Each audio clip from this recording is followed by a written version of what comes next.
এক নজরে কোরআন রিফ্লেকশন বা তাদাব্বুর।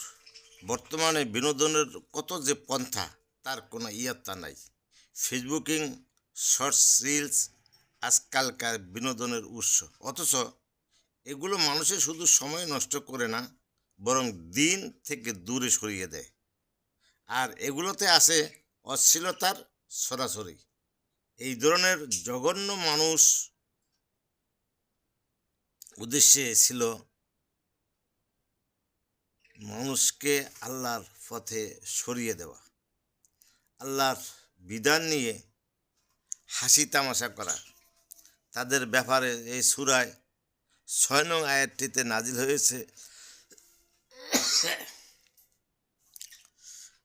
হয়েছে। এই আয়াতের সাথে বর্তমান সোশ্যাল মিডিয়ার অবস্থাকে মিলান, খুব একটা পার্থক্য পাওয়া যাবে না। এই রসালো বিনোদনের পরিণাম কিন্তু খুবই ভয়াবহ। আল্লাহ তাদেরকে অপমানজনক শাস্তি দেওয়ার ঘোষণা দিয়েছেন।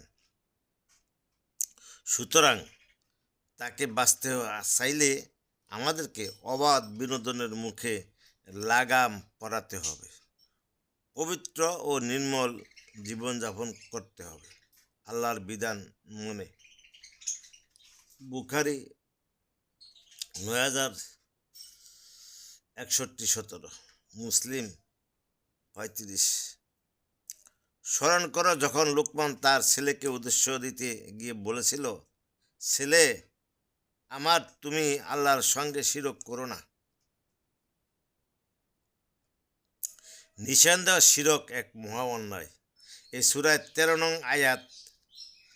বাবাদের জন্য এই আয়াত থেকে তাদাব্বুর করার শেখার বেশ গুরুত্বপূর্ণ একটি বিষয় আছে।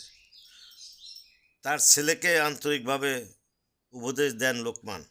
সেগুলো আল্লাহ তাআলা এত পছন্দ করেছেন যে প্রায় ৩,০০০ বছর আগের উপদেশ মালা হুবহু কোরআনের তুলে ধরেছেন। বর্তমান সময়ে সেগুলো এখনও সমানভাবে প্রাসঙ্গিক।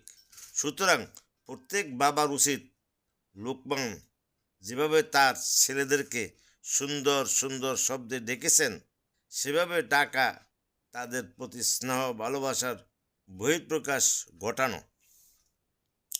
এভাবে ছোটবেলা থেকেই সন্তানকে উপদেশ দিয়ে দিন মেনে চলার অনুপ্রেরণা যোগাতে হবে। তবে তো বড় হয়ে